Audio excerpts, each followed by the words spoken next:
These are the masters of speed.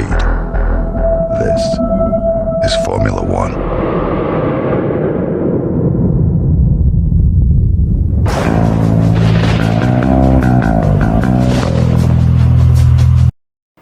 Hello there, welcome to the land down under. We have got 3 small laps to do in this F2 car.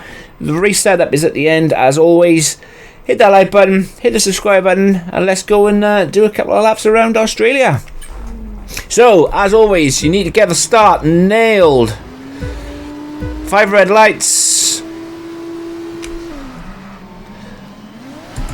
That's a poor start.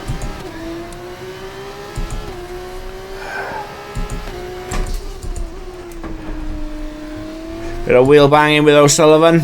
Loves it. He absolutely loves it, he do. But yeah, like I said, I'm really enjoying thrashing these F2 cars around. Problem is, the majority of them are too bloody quick.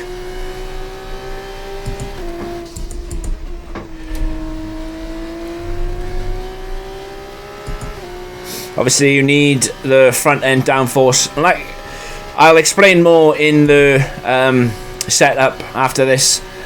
But remember, if you need more downforce, add more downforce. However, it takes away straight line speed. So you need to be mindful of that. Like, I'm enjoying this car. I broke way too early. Like I said, I'm enjoying thrashing this car around. I have been. The rear does feel a little bit... That's a hell of a lockup. The rear does feel a little bit lighter than what I'm used to. But in order to be as competitive as possible, you need it to be.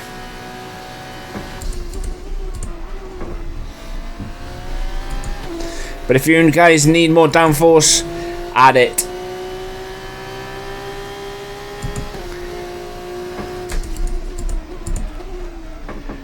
Lock up central.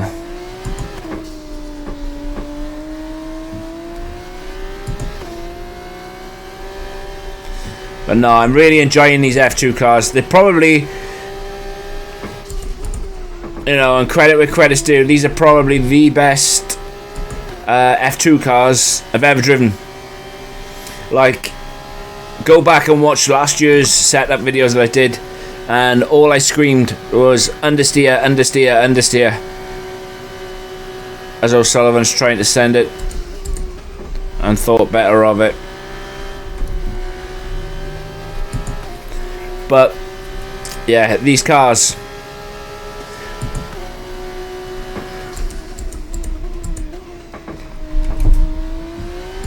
in all fairness, like I said, are definitely the best cars I've ever driven.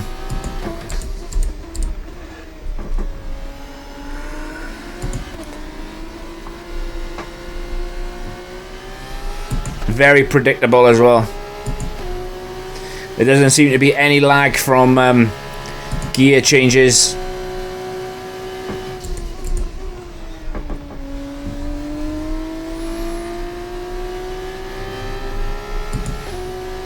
Unfortunately though, the AI, they do take off.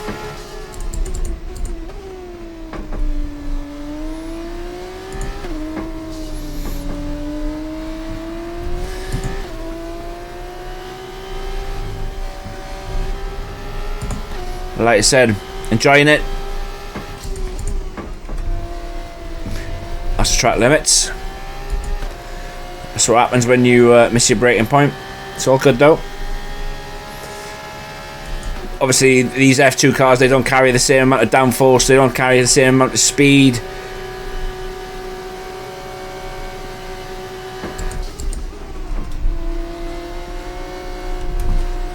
As you would get in an F1 car. Obviously, I missed out on DRS there because of the double DRS detection. Whoa!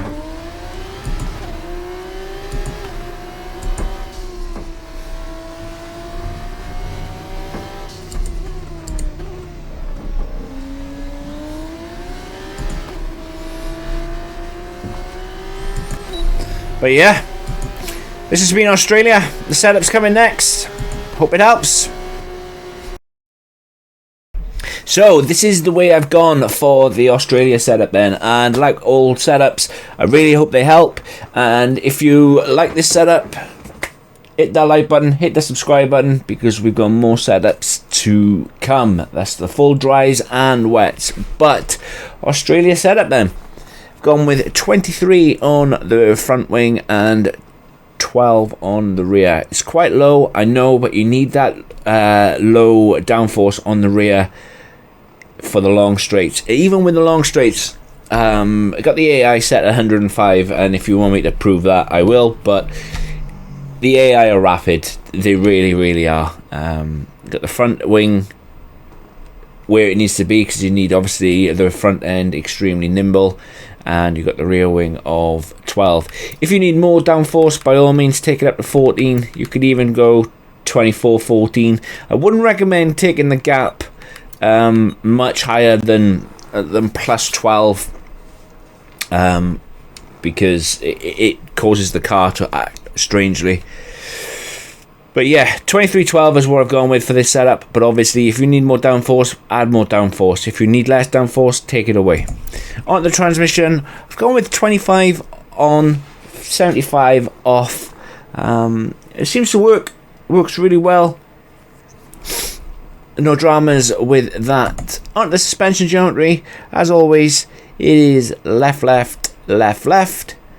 The suspension then, and the only thing that really changes is the ride height. Suspension, front suspension 41 standard. Rear suspension, I've taken it on to 2. I found that with obviously running such a low rear wing, the car feels quite skittish at the rear. It's not, but that's exactly how it feels like. So I've gone with 2 on the rear suspension. Front anti-roll bar of 21, that's standard. Rear anti-roll bar of 20, and then the front ride height of 18 and the rear ride height of 52. Seems to work really well. But like I said, the main thing is you could probably listen, right? You could probably run that. So these top 4, you could probably run and get away with those at the majority of circuits. There is probably 23 out of 24 circuits where you could run 41, 4, 21, 21. And the only thing that would really change is the ride height. And that can only be judged by you guys in the car. But yeah, for the sake of this setup, I've gone with 21, 20, a ride height of 18 and a rear ride height of 52. Brakes, I found that 99% pressure works. It stops from locking up, and I've gone with 56 brake bias. There are certain corners, especially the one at the end of sector 1, and then the one after the last DRS straight. It's the 90-degree right corner. I changed it to 57, but for the majority of the circuit I keep it at 56. And then max pressures, it is what it is. Maybe one day Codemasters will fix various different things, but until that point, hit that like button, hit the subscribe button, and I'll catch you guys in the next one. Take care. Peace.